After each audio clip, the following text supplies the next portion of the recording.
Gridiron Warrior podcast is built for strength and football coaches who want to run the best possible programs for their athletes and their communities. Each episode delivers simple, practical coaching advice that transfers straight from the weight room to the field. No theory, no fluff, no fancy words, just real world strategies from coaches that are living it. So you can build stronger, faster, more durable athletes at any level. From the beginning, I've committed to only bringing on sponsors that I myself use and would confidently recommend to any coach. And that's why I'm fired up to partner with Train Heroic. Train Heroic is the platform I use to write programs, run my own training, and deliver workouts to athletes and whole teams. It's clean, it's coach friendly, and your athletes are actually going to go in the app and use it and enjoy it, compared to some of the other ones that are out there. If you're a strength coach looking for a better way to program and get that information to your athletes, or if you're a coach and you just want, plug and play, ready to go training programs that you don't have to build, Train Heroic is it, okay? And here's the kicker for anyone that is a supporter of the Gridiron Warrior. Start a free 90-day trial of Train Heroic using the link, trainheroic.com/Gridiron Warrior, and I'll drop 2 12-week training programs right into your account so that you don't have to start from scratch. You can start with 2 12-week programs built in there, tweak them, change them, customize them, and get a good feel of using the app. And those will be in there for you, so you can use those. So head to www.trainheroic.com/Gridiron Warrior, start your 90-day free trial, and reply to your welcome email saying that you want those 2 12-week training programs from me, and I'll make sure you get those. If you're a high school coach trying to bring structure and feedback to your jump and speed training, you need to check out the Plyomat. The switch mat technology is precise, durable, and it's far more reliable than those laser-based systems. More importantly, the feedback is instant. Your jump height, your contact time, RSI, it's all shown on the remote, the controller, and it's logged in their app as well. You can use it every single day as a checkpoint. Are your athletes hitting plyo numbers or thresholds? We use it in season to gauge readiness. You can check their ground reaction force and see if their springs are there as well. It's something that you'll bring out and use every single day in the weight room. If you follow Rich Burnett, the founder, you already know that the education piece is big too. He's a high school guy at heart, and so is the company. So, Plyomat is there to provide everything that we talk about in Gridiron Warrior, actionable results, real service, great customer service, and they're trying to bring jump training to the next level. So happy to support them. Check out the Plyomat. Today on the podcast, I have Nolan Cooney, and Nolan is a former NFL punter. He was in regular season games for the Arizona Cardinals, bounced around the league a little bit. I'm trying to think off the top of my head, New Orleans Saints for sure. But he's a guy who lived the dream, was able to put an NFL jersey on, is in the record books. They can't take that away from him. And he's got a great story because he actually didn't even punt or kick footballs in high school. Wasn't until he went to Bridgton Academy up in Maine for a post-grad year that he learned how to kick a football. So crazy how he went from there all the way to the NFL. So we talked about not only that journey, but we talked about what do you do with kickers all day? You can't just send them over to the other field and have them kick because you're counting on them in important moments, whether it's, field goal to win the game, a kickoff when you need it the most, or a punt when you're backed up. You rely on your kickers. So what are you doing to train them? What are you doing to coach them up? What are you doing to get them better? So this is a great episode. I hope you guys enjoy. Nolan Cooney today on the podcast. All right, welcome back to another episode of the Gridiron Warrior podcast. Today, I have my good friend, Nolan Cooney, on the podcast, former NFL punter. Good to be here. Nolan, glad we could do this. I wish we did it in person, right? I mean, he'll talk about it. He's a Rhode Island guy. We could have done it in person. Love to come train at Rhodey. Not a Rhodey alum, but that's okay. We still let him in. We still let him lift in the weight room. But, we're still doing it here. We're doing it now, and we're on the podcast. We're making it happen. So, Nolan, start us off here. Tell us the story, because you didn't know that you were going to be an NFL punter when you were, in high school. So how'd you get there? And then, tell us that story. Yeah, no, first, pleasure to be here, and just let everyone know that how important you are to my life, the ability to train with you, the ability to learn from you. So forever indebted to you for the things that you've done in my career. But Oh, I appreciate it. no, you're right. Didn't play high school football. Played pretty much every sport I could. But once I got to high school, I played soccer, basketball, and baseball. When I was a junior in high school, I was diagnosed and treated with testicular cancer. During that time, I had surgery as well as chemo. While at home, you just need things to do and to think about. So my dad suggested the idea, like, hey, you're a soccer goalkeeper. Let's go to a kicking camp when you're healthy. Something to think about, and as well as the other sports that I was excited for. But I went to a local camp, one of the national camps that tours around the country. Had a little bit of success. They put me in a ranking that allowed me to say, like, hey, maybe there's something here. Some smaller schools had reached out and said, like, hey, maybe there's an opportunity for you to come here. From there, I made the decision to go to prep school, one, because I needed another year after missing essentially a year of high school. So I felt like I was a little bit behind, as well as to get the opportunity to play football, which I was like really excited for. And had ambitions to play sports in college at the other sports, maybe baseball probably being the primary one I was thinking about. But this really cool opportunity of like, hey, maybe this football thing could work out. Went up to Bridgton Academy, an amazing place. Served me for everything I could have wanted it to be. Then, just like a lot of other players, you reach out to every single college you can think of. You send an email to whatever email you can find. Fortunately, at Syracuse, I had a relationship with Riley Dixon, who was the punter, who's now, I think, played in his 10th year in the NFL, I want to say, who was at Cuse at the time. I sent him a message like, hey, man, I'm trying to find a place to play. And he said, send me your film. So I sent him my 1 year of Bridgton Academy film, which was probably average at best. Got in front of the staff, and from there, kind of developed a relationship. That staff moved on, but stayed relevant enough where, they said, hey, Nolan, I want to say it was in, end of June, maybe beginning of July, and said, hey, sure, you can show up August 5th and we'll see what happens. Rode the bench for 4 years, got an opportunity to play my 5th year, and quite frankly, never had like NFL aspirations as some guys have, where they say like, hey, it's all I want to do. But for me, it was like, see what happens. A couple games into the year, there was a little bit of success, and said, maybe this could happen. And then as the season started to wind up, to wrap up, and I was like, you know what, like people are reaching out, some agents getting some love, some NFL teams have reached out and said, what's the deal? And then from there, just take advantage of the opportunity, bounce around the league for a few years, and it's hard to beat going to kick a football for a job. I will say stories like yours are going to get a little bit harder in college Yeah. football these days because people just don't stick around for 5 years anymore.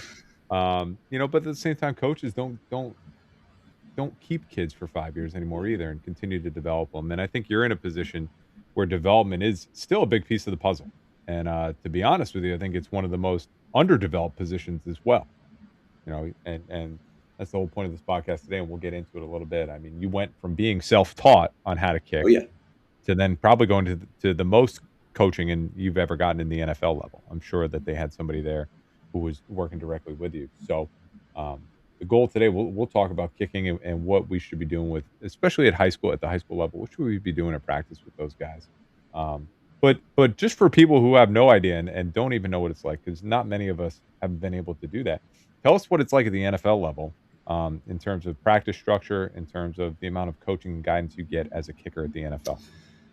At that point, there's a few, maybe let's say, quote unquote, kicking coaches.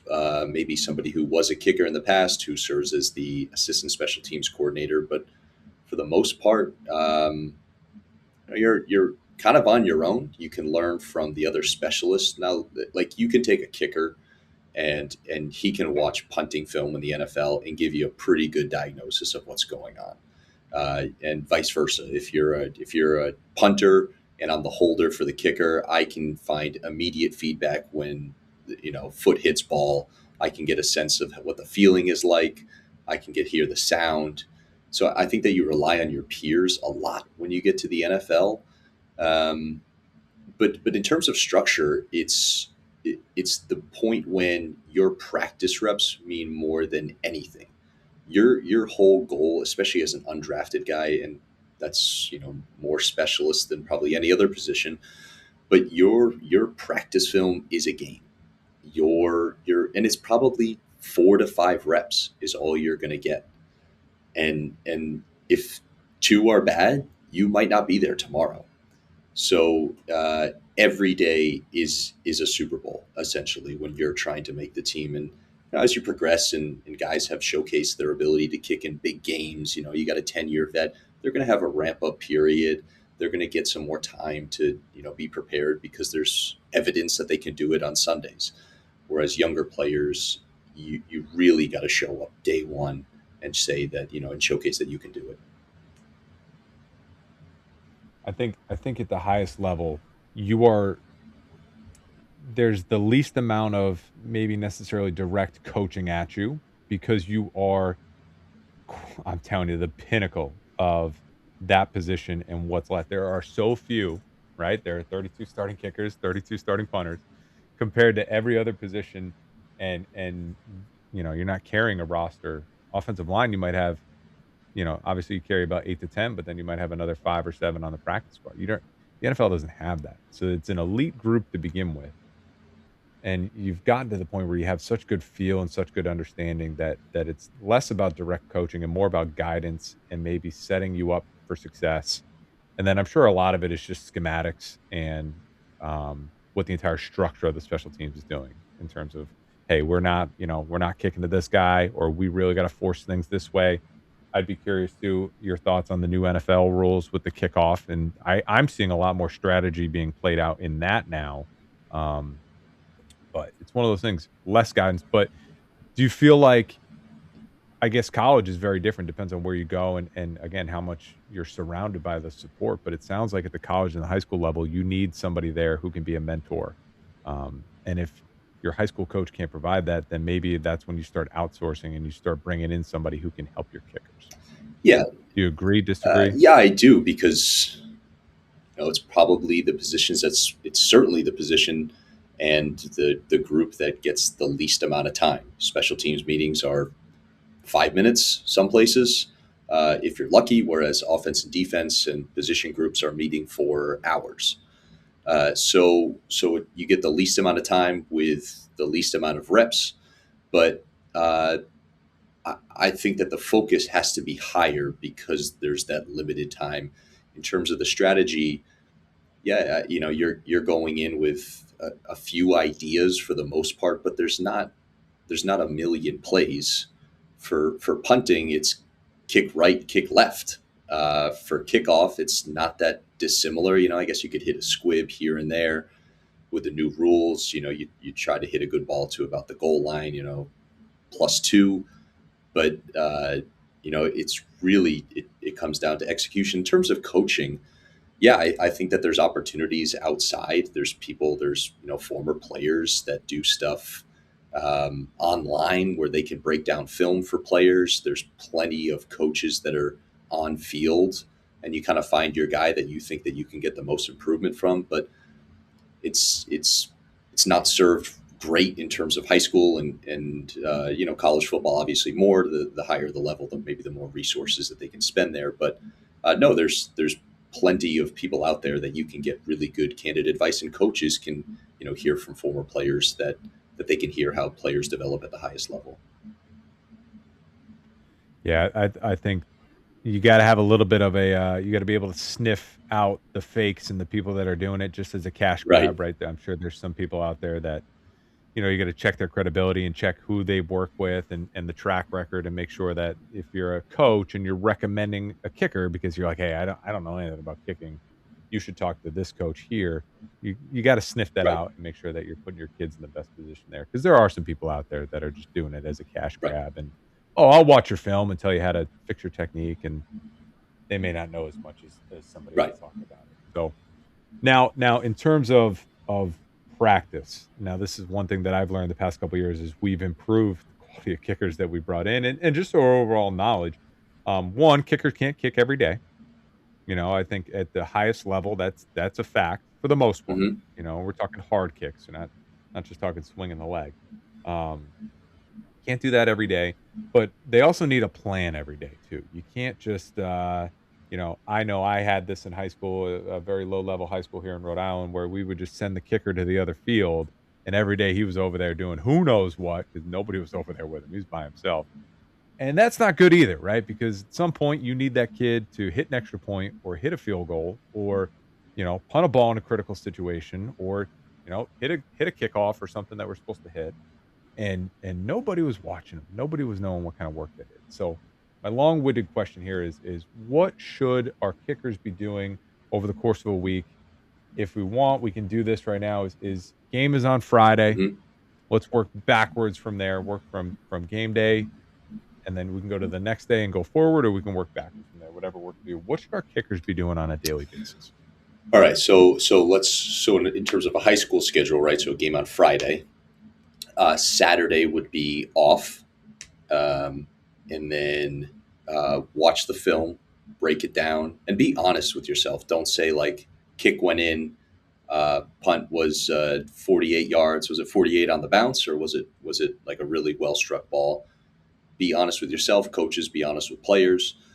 And What other stats should be tracking? Op time too. op time for So sure. explain just real quick. Explain op time for coaches who haven't done that, haven't tracked Yeah, it. op time being when the snapper starts to move the football to when it hits the kicker or punter's foot. And the times are going to vary dramatically from high school to the NFL. But yeah, it's certainly something that you can track. And if you know that there's a good rush, then you want to speed that up. And then moving on from the week, so then you get to Monday, and I guess it depends. You're probably going to practice on Monday if you're in high school, but you can start to get cooking. I'm actually going to revise this. I'm going to do a college schedule because I know it better. So Saturday, Okay, that's easy because then we shift everything over a day at shifted the end. today. Let's do Let college me schedule. I'm so good. so Saturday kick, Sunday off, watch film. Monday being the off day, Tuesday start to ramp back up. Whether you're doing a return day or a kick day, kickers are going to kick. And then Wednesday would probably kick again. Thursday, or kicks, punt might be like a return day, so guys would still get reps. Thursday might be your everything day, so you might go through kick off, punt return, field goals, and then Friday would be just a walk day, Saturday play. So you're essentially getting 3 days, should be 3 days of good work a week. And once you get to the NFL, that's going to be reduced. But if you're not getting at least 3 days of good work, and as you're younger, you can ramp up the reps too. It's not 40-year-old guys kicking on a Sunday when it's young guys that have tons of spare energy to go out there. And I think if you're at the high school level, you have a kid who's doing both kicking and punting, you need to be a little bit more Sure. mindful. But if you have two people doing two different roles there, then it's one of the things where you may be able to get an extra day of rest in between Yep. there. Whereas one day is going to be more kickoff oriented and kickoff and KOR oriented, and then the next day is going to be a little more punt heavy and punt return heavy, and you're going to get your kicks in there. And then that's going to give that guy a day off. I think the other option too is you can play around with, your starter is kicking on the important days for him, which might be like Tuesday, Thursday. And then, your young guy, you're going to redshirt him, bottom of the depth chart, at least at the college level. He's going to take a bulk of the responsibility on Monday and Wednesday. Yeah. I'll say this. I'm grateful for every scout team rep that I got to do when I was in college because I knew I needed a lot of reps. I had 8 to 10 games under my belt of essentially high school, which was post-grad ball. But I was grateful for if I got the 2 reps on punt, I was getting maybe two balls. But on punt return, you got like 10 good opportunities every single time you do that. If I'm doing kickoff return, I get a chance to hit a kickoff and put it on film every day. It's higher. It's a higher stage than just going over to that side field and tinkering and hitting a few balls off the sticks. This is like higher stakes, which allows you to become a better player. And it's also everything's recorded. So you know that you can break it down. I was going to say for the coaches out there, if you're doing situations, punt return, kick return, things like that, if you have an opportunity to mix a ball in, now it may not be every rep, Right. right? Because you got to reset it, you got to put it back on the tee, you got to get your steps. So, you know, but if your kicker can kick one and then you can toss two up in the Throw air and Jugs you in want to get there. a rep, Yeah. Jugs as well. Those are great opportunities, I think, to get your kickers involved in practice a little bit Mm-hmm. more than just sending them out there for the one period that you need them, Right. and then they're hanging out the rest of the time. That being said, they will be there for the rest of practice. So what are some things that we can have the kickers and punters doing, snappers and holders as well? Mm-hmm. Because I mean they're all hanging out together. But what can they be doing on their own time in between practice? Things that drills that you find valuable or things that you've picked up over the years that you're like, if they got nothing going on, they should be doing this. They should be always, at least every day, checking in on these parts of their job. Quick break. This episode is powered by Endorphin. Endorphin is a performance nutrition company built for high school, college, or professional athletes who take their training seriously. Their patented FinTech bottles right here come preloaded with clean, third-party certified, so NSF, protein. All you have to do is add liquid, add water, add milk, whatever, shake it and go. No blender, no mess, no excuse for not getting your protein in. It's trusted by over 150 college and pro teams because it works in actual training environments, on the road, in the weight room, post practice. When recovery matters most, Endorphin is there. So if you need a discount, you want team pricing, reach out to me or check out Endorphin online and tell them that you're interested in team pricing. All right. Now back to the show. So in college, I would say once I got to my fourth and fifth year is when I started to figure out a plan of, you have the week more dialed in. And I'm especially the year that I started to play in the games, but the long snapper and I would would just walk the whole field and he would flip me footballs because I wanted to get my hands ready. I'd get on the jugs as much as I could to become prepared.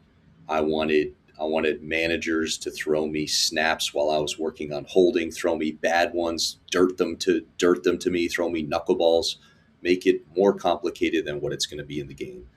Um, in terms of like reps, yeah, we don't want to hit 500 balls a day. That's diminished returns, but be really calculated with those ones that you're going to go out there, prepare yourself for those reps. Whereas some places, in high school, you might have the kid who's messing around at on a tackling dummy with his, whoever else is a specialist with him. And then all of a sudden it's field goal period and they're not prepared to go.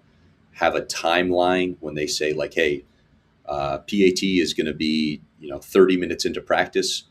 Dial in that time frame. When is my warm up? When are my one steps? When are my two steps? When are my full steps? When are my full operation practice reps before I go out for the PAT? Now, after the period is over, stay involved. If you want to do, uh, run a scout team, even though you're not going to catch a pass and you got to stand out there and be a dummy wide receiver, do that. Be involved. I always thought that was more fun in practice than sitting around and doing nothing. Um, or I'm a firm believer that be an athlete too.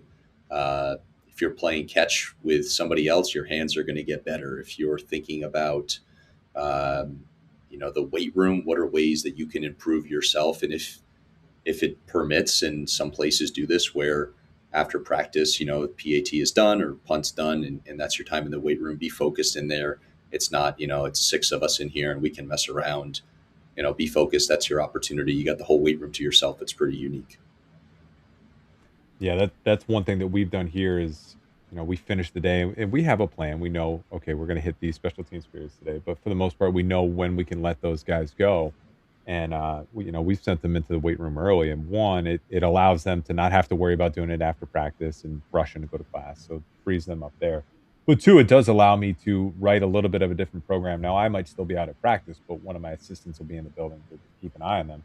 And we can do some different things with them and not in a bad way, but they are a little bit of a needy bunch. They're kind of like baseball players and they're very particular. not needy, particular. They're very particular about what works for them and the exercises that have turned out well for them. So let's shift gears a little bit because we've got the time. What in terms of strength and conditioning side of things has worked well for you over the years, and when do you feel like you're at your best? Number one is train like an athlete when you're young. I don't think it's necessary to think about how can I do kicker specific workouts. Sure, there's things that you can do, but you need to build a foundation. It's a very power explosive position. When you're kicking a football, you need some powerful hips. You need a quick leg snap. This is it's power, it's speed, it's strength.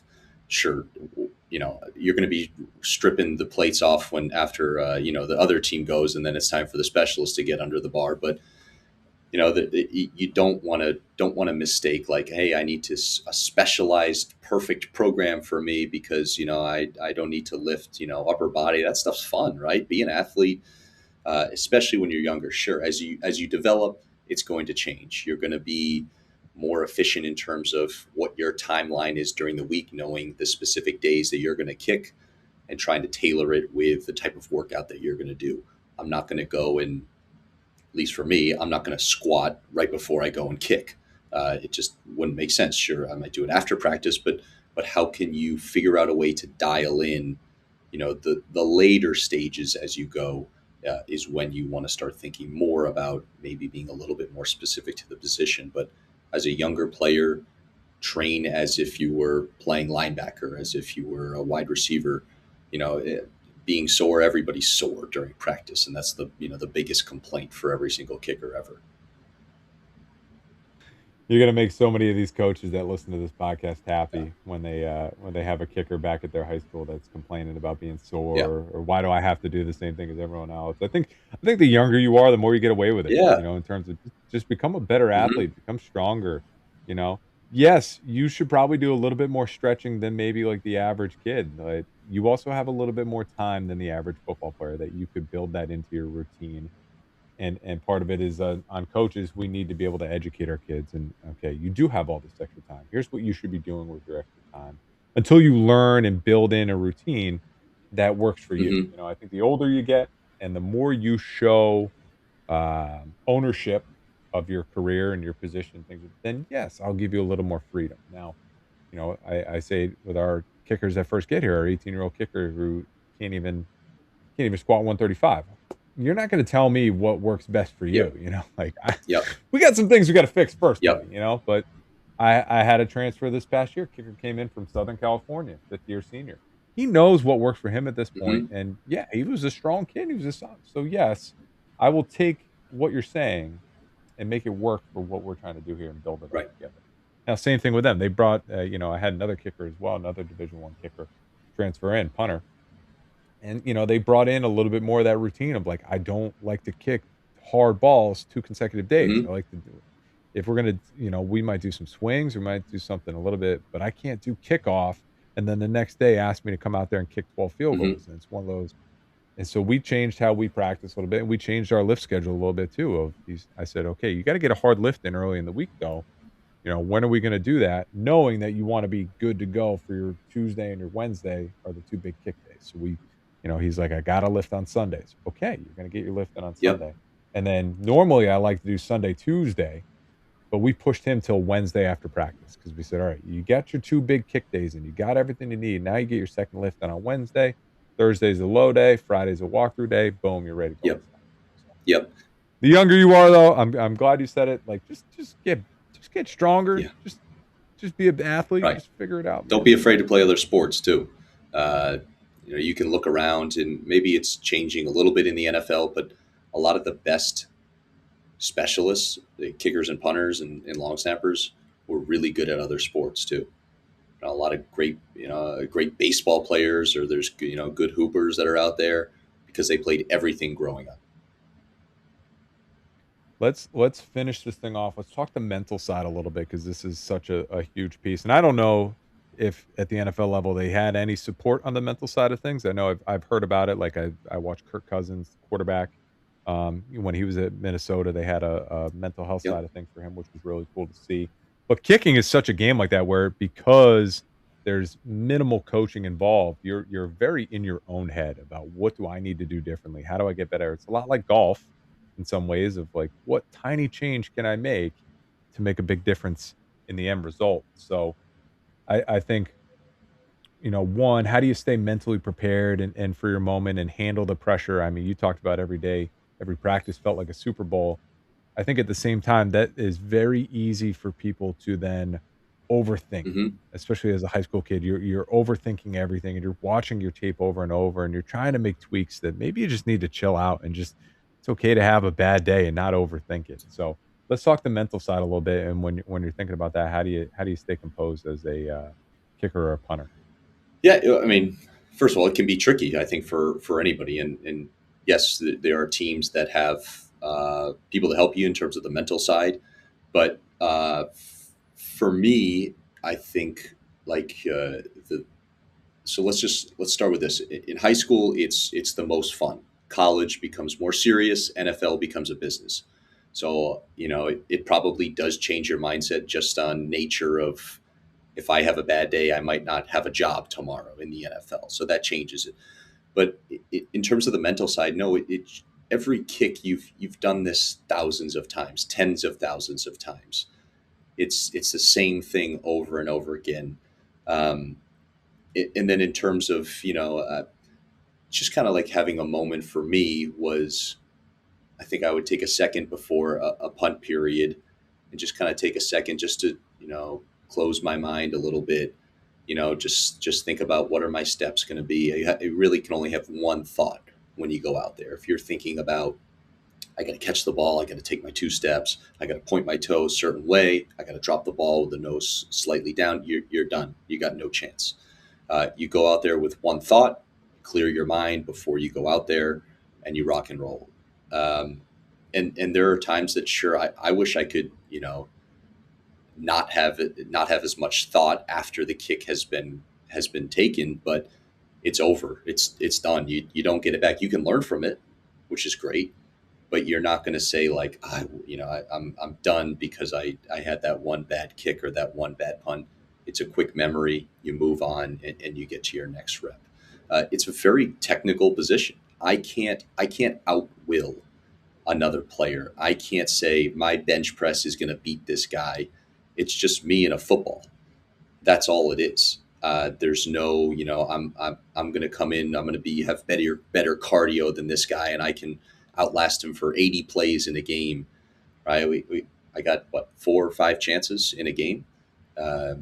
So I think it's kind of advantageous in the fact that if you're so focused on your craft, your one thing, right? You can be really, really good at that. You don't have to worry. You have a returner back there or somebody coming to block a kick. Yes, but if I do what I know I'm capable of, that shouldn't be a factor. I think that's always the biggest thing that I think about is the good news is you're in the driver's seat. You're in control of the situation. For the most part, it's eliminating distractions. Mhm. It's eliminating potential variables. I never want to blame the weather or the ball itself. Like I'm not going to allow those things to be excuses because everything else is in my control. I'm the one who caught the ball. I'm the one who kicks the ball. I'm the one that controls the op time for the most part of how quickly can I speed this thing up. Mhm. So there are you gonna get a bad ball? Sure, but you know what? You're still gonna kick the thing. Yep. So, that's the good news is and like you said, it's not a situation of sometimes you just get beat. You go against somebody and you're like, "Well, that kid was bigger, faster, stronger. Ain't nothing really I could have done differently in this." Yep. At least in your situation, you can always make improvements. You can always find ways to get better. Um, but then at some point, you gotta shut all that early in the week, you can be that way. You can be analytical. You can but by middle of the week, you gotta start shutting that down, and then Mhm. by Friday night, it's see ball, kick Yep. ball. That's Absolutely. kind of, I'm sure that's how it is, so Nolan, this is great. You're doing more on social media today, sharing more about, the journey and things like that. Where can people find you on social media if they wanna hear more about it? Yeah. No, I appreciate it. My handle on Instagram is my name, Nolan Cooney. I think that in this, there's opportunity to share fun stories. For me, there was a hesitancy while playing to share. I think that maybe I had this impression that I was going to be losing focus, but There's plenty of stories that everybody has, and it's been a fun journey for somebody who was pretty dark on social media for a long time. For a guy who didn't kick in high school to doing the thing that, how few people get to do this thing and play in the NFL and put a jersey on and be you're in the books. You know what I mean? They can't take that away Right, from you, which is really cool. right. So, Nolan, this is great. I appreciate you coming on the show, and I appreciate everybody for listening to the Gridiron Warrior podcast. We'll catch you on the next one. If you enjoyed this podcast, you want to keep getting better, I encourage you to check out my new community, the Gridiron Warrior Insiders. Got it right here on the phone. The app is clutch. There's so many things in there that I think you'll find valuable. We have the weekly film study where you can go live with me, ask any questions you want. There's no Q&A, no big deal. I always have a topic that we're going to hit on every single week, and we record those too if you can't make it. Or the Wildcat webinar. That's where I call somebody else in to run the offense, and they come in and they bring a presentation about something that they're an expert in and give us some fresh insight, new information. I have unreleased podcasts. There's about 10 or 15 that haven't gone live yet. You can listen to them early before anyone else. We have the equipment room, so discounts, whether it's Train Heroic, Plyomat, OVR, or even my own courses. You have discounts in the equipment room. Okay, the free safety, anything that I want to throw in there, bonus programs for yourself as a coach, you name it, it's in there. And we have over 50 coaches right now that are helping each other. So we post questions and coaches will work together and provide insight and share information because that's what it's all about is coaches getting better. So if you want to check that out, the links are in my bio, the links at the end of this podcast. Check it out there, Gridiron Warrior Insiders.